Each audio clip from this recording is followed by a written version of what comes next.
Durante esse mês de agosto, mês que separamos para propor uma reflexão sobre a vida e a prática espiritual da nova geração, nós entendemos que poderíamos fazer uma reflexão sobre o que é entender o discipulado cristão, seguir a Jesus ao longo da vida, começando da infância, passando pela adolescência, a juventude, ao tempo como adultos maduros, mas também entendendo que existe, assim como existe a infância, a adolescência, hoje há especialistas que falam da existência de um momento de vida chamado envelhecência. A envelhecência, ela começa quando nós entendemos que, assim como na adolescência, há mudanças físicas que deixam claro de que o indivíduo não é mais uma criança e está se tornando agora uma pessoa madura, uma pessoa inteira, inclusive sexualmente falando. A envelhecência começa a nos mostrar que o nosso corpo começa a não acompanhar mais a nossa própria cabeça. Nós começamos a ter ali alguns impedimentos, alguns limites físicos, alguns aos 40 anos e pouco, já começam a ter dificuldade para enxergar de perto, começam a aparecer os cabelos grisalhos, aquele ânimo todo que se tinha para algumas coisas já não se tem mais, e isso é uma parte da nossa própria natureza, e hoje nós temos entendido que sim, uma envelhecência que nós precisamos vivê-la, mas vivê-la a partir dos propósitos de Deus.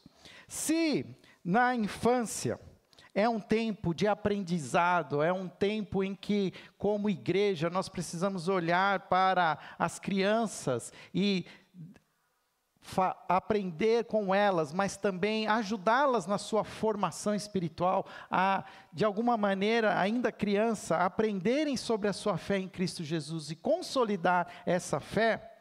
Na adolescência, elas têm a oportunidade, então, de começar a afirmar a sua identidade em Cristo Jesus. A partir, então, desse compromisso, que já foi ali fundamentado na infância, na adolescência é que os primeiros testes acontecem. Há aquela ruptura da fé com os pais para que a sua própria fé, até que um indivíduo é uma criança, ainda ela professa a fé dos pais. Ela vem na igreja porque os pais vêm, ela aprende a orar porque os pais oram, mas a partir da adolescência é fato que o indivíduo, o menino e a menina começam a ter a sua própria individualidade, e até aquela crise que nós temos nas nossas casas, com os nossos filhos adolescentes, tem muito a ver com essa mudança na identidade que os nossos filhos começam a buscar e a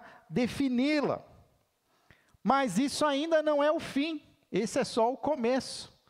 Ainda existe toda uma juventude pela frente, um momento importante na vida em que os indivíduos, com todo o seu vigor, com toda a força, em plena potência, então agora têm, à luz da palavra de Deus, a oportunidade de servir ao Senhor, de viver grandes aventuras, não só para o seu bel prazer, para os sonhos, mas também para cumprir grandes desafios propostos por Deus. O fato é que o gigante Golias foi vencido por um jovem Davi, que na sua plena potência e força, e até mesmo ignorância, mas cheio de fé, permitiu-se ser usado por Deus para enfrentar um gigante Golias. E nós precisamos entender e dar a esta juventude essa possibilidade de se aventurar, de se colocar à frente de desafios que nós, os mais velhos, já não estamos muito mais dispostos a enfrentar, mas é possível a partir da juventude ter esse tempo de servir com vigor. Mas quando nós chegamos num certo momento das nossas vidas, é que nós começamos a ver que as coisas já não estão mais acontecendo como deveriam acontecer. E ao longo da vida, nós vemos a envelhecência estar a nos tomar. Eu falo que um dos primeiros sinais da envelhecência do homem é que ele começa a usar sapatênis. Eu vim de sapatênis hoje. Vim de propósito, para não deixar ninguém constrangido. A gente começa a aparecer com algumas coisas, algumas situações, já um óculos a mais que a gente não tinha, já começa a usar, já temos alguns acessórios a mais. Eu não vou entrar aqui no mundo do universo feminino, porque eu ainda pretendo almoçar em casa hoje. Mas é fato que as coisas não funcionam mais, muitas vezes, como a gente queria que as coisas funcionassem. Mas eu queria que você entrasse comigo na Bíblia, abrisse a sua Bíblia no texto, talvez que a gente olhe ele às vezes com alguma visão diferente, mas queria que você colocasse esse óculos da envelhecência e lesse comigo, 2 Coríntios, capítulo 4. 2 Coríntios capítulo 4, a partir do verso 16, Paulo, ele está expressando ali a ideia de que somos tesouros em vasos de barro, que existe toda ali uma fragilidade do ser humano, mas que temos ali também a possibilidade de viver aquilo que o Senhor deseja. E ao final desse capítulo, a partir do verso 16, eu quero ler com vocês aquilo que Paulo pode nos ajudar e nos ensinar sobre envelhecência. Ele diz assim no verso 16, 2 Coríntios capítulo 4. Por isso, nunca desistimos. Ainda que o nosso exterior esteja morrendo, nosso interior está sendo renovado a cada dia.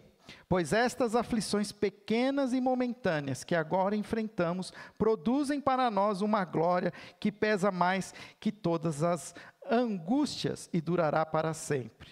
Portanto, não olhamos para aquilo que agora podemos ver. Em vez disso, fixamos o olhar naquilo que não se pode ver, pois as coisas que agora vemos logo passarão, mas as que não podemos ver durarão para sempre. Oremos. Senhor, ajuda-nos também a aplicar a Tua palavra em nossos corações. Ajuda-nos, Senhor, a entender que mesmo a envelhecência é um momento, é uma oportunidade que temos de entender mais os propósitos eternos que o Senhor tem para as nossas vidas. Em nome de Jesus, amém. A envelhecência, então, é essa transição em que o corpo dá sinais de limites, que já não conseguimos fazer tudo aquilo que a gente fazia com mais liberdade, mas a nossa alma, ela ainda permanece viva. Quem aqui nunca ouviu falar de algumas pessoas que dizem que num corpo velho ainda tem uma alma jovem e que ainda há muita coisa a se viver? E aqui nesse texto nós podemos encontrar uma chave espiritual em que pode nos mostrar que a envelhecência, ela não é uma derrota, mas é uma oportunidade de viver pela esperança do Evangelho. Você que está aí pintando os cabelos, você que está aí usando sapatênis, que não tirou o óculos da bolsa, que está aí forçando a vista, eu quero dizer para você que a envelhecência não é uma derrota, amém? Glória a Deus. Mas é uma oportunidade de viver pela esperança do Evangelho. E a primeira verdade que eu aprendo com esse texto é que a realidade do corpo, ela se desgasta, mas o espírito, ele se renova. O versículo 16 diz isso: por isso nunca desistimos, ainda que o nosso exterior esteja morrendo, nosso interior está sendo renovado a cada dia. O homem, a mulher exterior, é o corpo que envelhece, é a vista, é a audição, é as forças, mas o homem, a mulher interior, é a vida em Cristo, é sustentada pelo Espírito. A cada dia que passa, por mais que nós possamos sentir o peso da idade, se nós entendemos quem somos em Cristo Jesus, os nossos corações, as nossas almas, precisam a cada dia se tornarem mais jovens, mais cheias de esperança. Se o envelhecimento é esse desencontro entre o corpo que declina e a alma que permanece viva, nós precisamos sermos ali almas, desculpa a redundância, animadas. E o que parece muitas vezes, que conforme a gente vai envelhecendo, vai existindo uma rabugice. Vão ficando meio como, de um jeito meio assim, espirituoso para o lado negativo, sem tolerância zero, que com pouca paciência, quando na verdade nós devíamos ser cada dia mais felizes, mais simpáticos. Porque há uma esperança em nós, que não pode ser vencida com a morte. E Paulo, ele reconhece essa fraqueza física. E ele afirma que o que nosso exterior está morrendo, mas que nosso espírito precisa aprender a se renovar dia após dia. Envelhecer não é uma perda, mas é uma oportunidade para a maturidade espiritual. O que nós precisamos é de homens e mulheres maduros que enfrentem a envelhecência com sabedoria, com otimismo, com um espírito renovado, com um sorriso no rosto. Que a gente possa aprender a mudar o assunto das nossas conversas, parar de falar dos remédios, parar de falar das coisas que não funcionam, que não dão errado, para aquilo que a gente está aprendendo, que aquilo que nós estamos de alguma maneira entendendo que são bênçãos, são momentos que nós temos oportunidade de viver realidades que não vivíamos antes.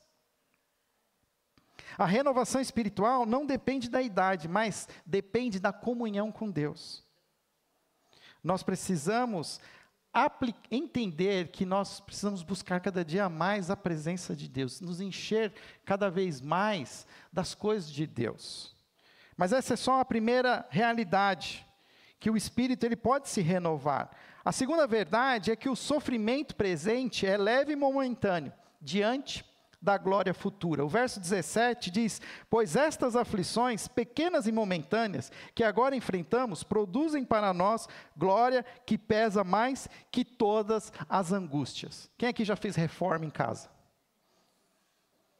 Para ficar bom, piora muito, não é não? Quando eu vejo lá, quando eu contratei uma vez, não tenho nada contra, tá? Marceneiro, mas também não tenho muita coisa a favor. Pensa num desgaste, num nervoso que eu passei. E aí eu só pensava assim: para melhorar precisa piorar, para melhorar precisa piorar. É o espírito da reforma. E de alguma maneira eu preciso entender que o que eu sinto agora, esse sofrimento, o peso da idade, ele é leve e momentâneo, diante da glória futura, porque a nossa fé é uma fé que crê na ressurreição dos mortos, na ressurreição da vida, de podermos ter uma nova vida em Cristo Jesus, onde viveremos plenamente. E essa precisa ser uma convicção, de que quando a gente começa a ter as limitações, as coisas, que os médicos vão nos dando algumas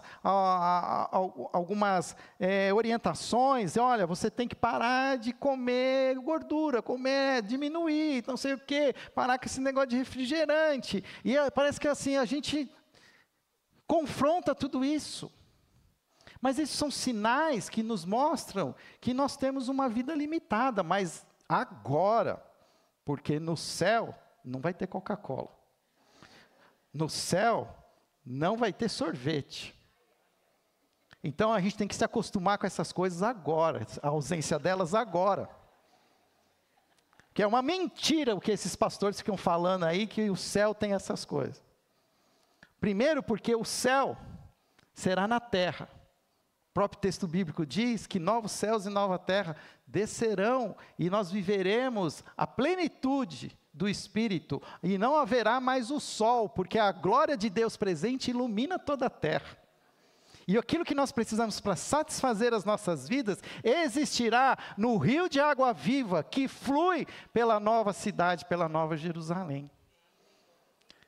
E o que nós precisamos entender é que essas coisas agora, elas não são o nosso futuro, mas que nós precisamos entender e encher o nosso coração na expectativa dessa glória. Paulo não nega as dores, mas ele não, e nem as relativiza diante da eternidade, mas cada dor, cada perda, cada limitação da velhice, pode ser transformada em preparação para a glória eterna. Ontem perdemos um grande escritor, Luiz Fernando Veríssimo, mas ele tinha uma grande crise com a morte. Ele dizia que ele desejava ser a morte a última coisa que fosse acontecer com ele, porque se pudesse ele queria evitar. E parece que nós, os crentes em Cristo Jesus, também temos um medo da morte. Tem crente até que tenta bater na madeira, assim, quando... Ou a gente crê num Deus que já resolveu a morte, ou a gente está com o foco desajustado. Mas nós precisamos entender que Deus tem um plano eterno para as nossas vidas. A envelhecência é tempo de enxergar cada tribulação como parte da obra de Deus e preparando-nos para a vida plena com Ele. Uma terceira verdade está no versículo 18, que diz: o olhar da fé enxerga o invisível e eterno. Versículo 18 diz assim: portanto, não olhamos para aquilo que agora podemos ver. Em vez disso, fixamos o olhar naquilo que não se pode ver. Quando a gente começa a ficar velho, a gente começa a não gostar de espelho, né? Fala a verdade. A gente usa espelho, parece que eles já não são mais tão nossos amigos. Mas isso é um recado de Deus para nós. Que nós precisamos começar a olhar para aquilo que não se enxerga com os olhos do corpo, mas com os olhos da fé. Que cada vez que nós nos tornamos mais velhos, nós deveríamos estar enxergando mais as coisas invisíveis. Nós deveríamos estar mais preparados para enxergar aquilo que os mais jovens não enxergam. Estarmos vendo movimentos acontecerem de maneira que isso enche os nossos corações e reforçam a nossa fé. O invisível, a presença de Deus, a vida eterna, a comunhão dos santos, é o que realmente permanece. O olhar da fé transforma a envelhecência numa peregrinação, com olhos que vão se transformando em olhos capazes de enxergar o invisível. Se você é um jovem, você pouco viu das manifestações reais de Deus na sua vida, mas que nós, ao longo dos nossos anos, possamos enxergar todas as vezes em que Deus se manifestou nas nossas vidas, o seu cuidado invisível, a sua proteção de todos os dias, o cuidado, o livramento, aquelas coisas que acontecem, parece que não entendemos, mas elas acabam de alguma maneira nos dando a chance, as oportunidades, e quanto mais velhos nós somos, mais nós precisamos crer nisso, enxergar isso, para inclusive testemunhar para os jovens.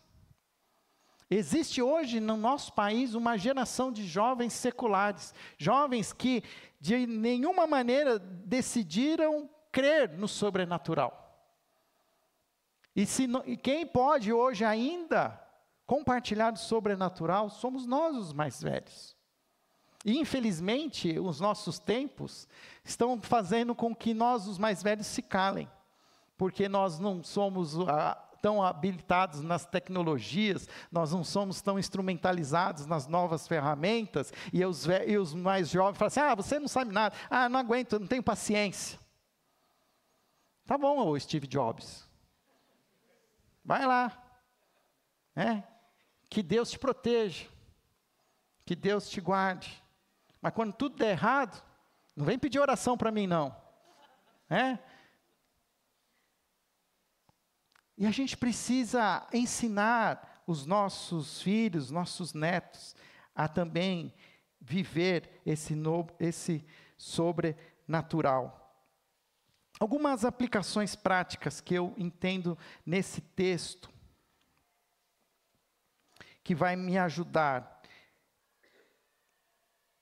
Que a envelhecência é um momento de ressignificação de sonhos e ideais. Na envelhecência, muitos sonhos precisam ser revistos. O corpo já não acompanha certas ambições, mas o espírito é renovado pelo Senhor. Paulo nos lembra que mesmo quando o exterior enfraquece, o interior se fortalece. Isso significa que Deus não aposenta os seus filhos. Há fruto espiritual a dar em todas as estações da vida. E isso aqui é uma outra verdade que faz muito sentido. Nem vou perguntar quantos aqui estão aposentados. Mas tem gente que acha que quando se aposenta, aí tudo para. Não. Quando você se aposentar, é porque não tem mais propósito para você aqui na terra. Sabe com quantos anos Moisés se aposentou? 120 anos. E você querendo se aposentar com 65.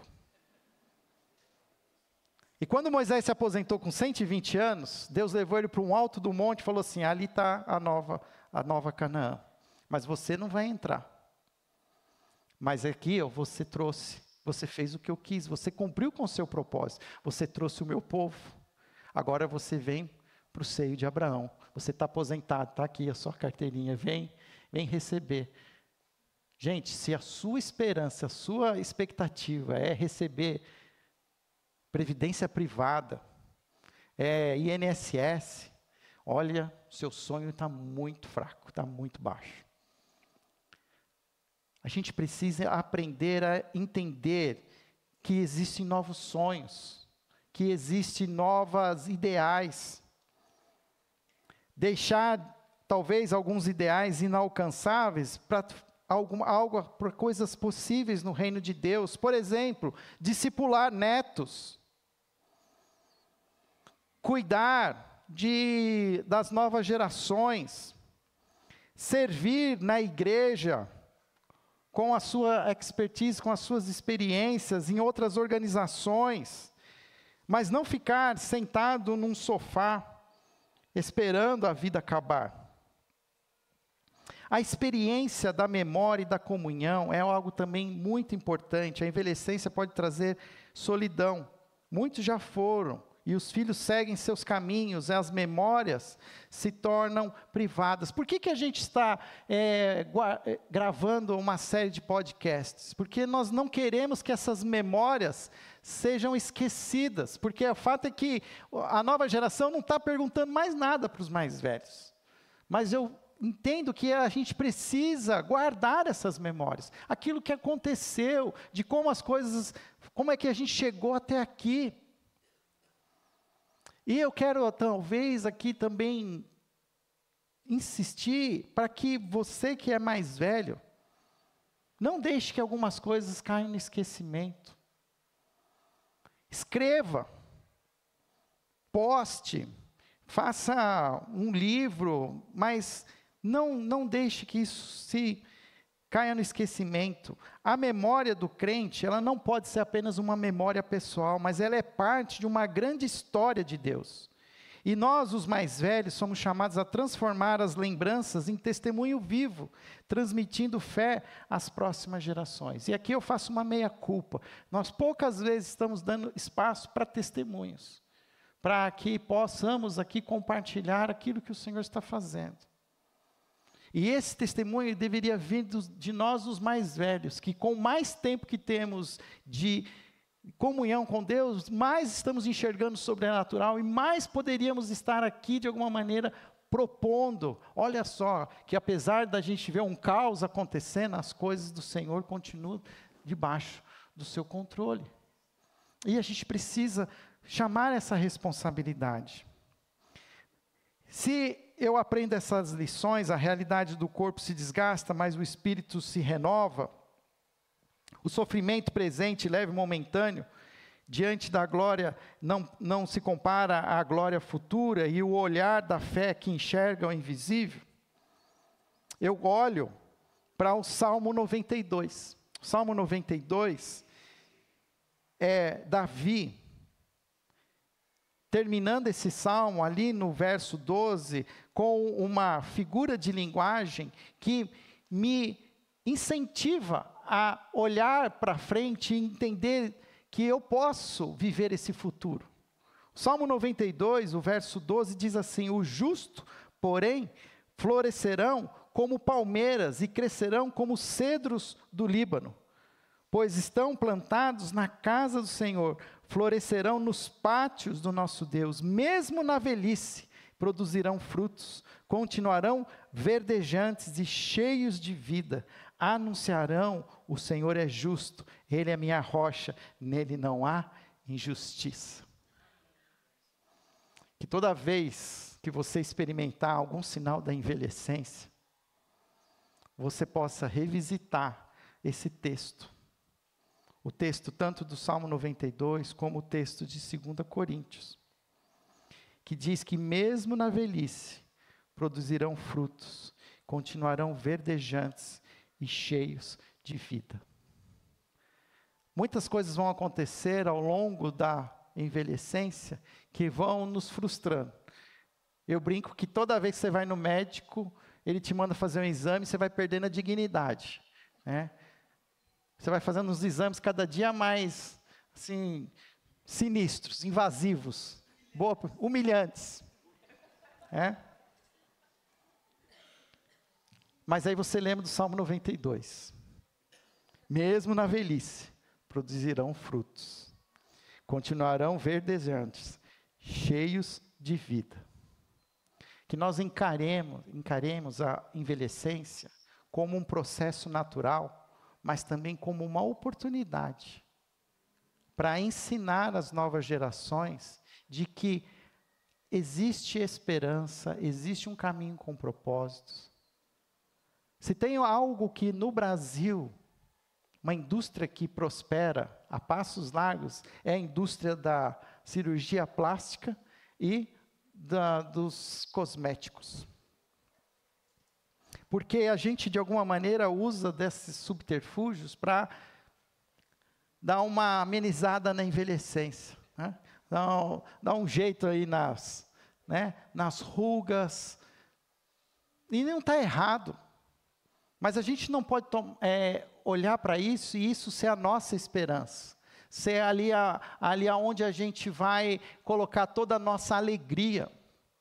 Mas entender que o Senhor continua caminhando conosco e nos chamando para viver a vida conforme os momentos que vão existindo. À noite eu quero trazer a experiência do próprio Moisés. Existem poucos personagens bíblicos que a gente tem a oportunidade de conhecer da sua infância até o fim da sua vida. Moisés é um daqueles que a gente tem até o conhecimento do nascimento. Até os últimos dias, os 120 anos. E é aprender também com Moisés, e eu vou fazer isso à noite, no culto, no essencial, entender esses momentos como Deus vai agindo na vida de Moisés, e Ele está agindo na sua vida. Talvez hoje você possa estar olhando para aquilo que você está fazendo e um pouco frustrado. Alguns de nós olham para o nosso próprio passado e faz uma contabilidade e talvez não tenha muito sentido, mas isso não é o fim. Se você ainda está vivo, se você ainda sente o ar respirar pelas suas narinas, enchendo o seu pulmão, há um propósito para a sua vida. Na verdade, cada um de nós que está aqui vivo hoje é um milagre de Deus. A gente fica tão chocado com a morte, a gente fica tão chocado com aqueles que de alguma maneira não estão mais entre nós, e a gente não percebe que estar vivo é um milagre. Diante de tantas ameaças, de tantas doenças, de tantas fragilidades, malignidade, estar são é um milagre de Deus. E se Deus está nos preservando, se Deus quer nós vivos, Ele nos quer ativos. Ele nos quer, de alguma maneira, engajados no serviço. Falamos de voluntariado semana passada. Nós não estamos aqui, queridos, para realizar os nossos sonhos. Em alguns momentos esses sonhos serão possíveis, mas não coloque os teus sonhos acima dos planos de Deus.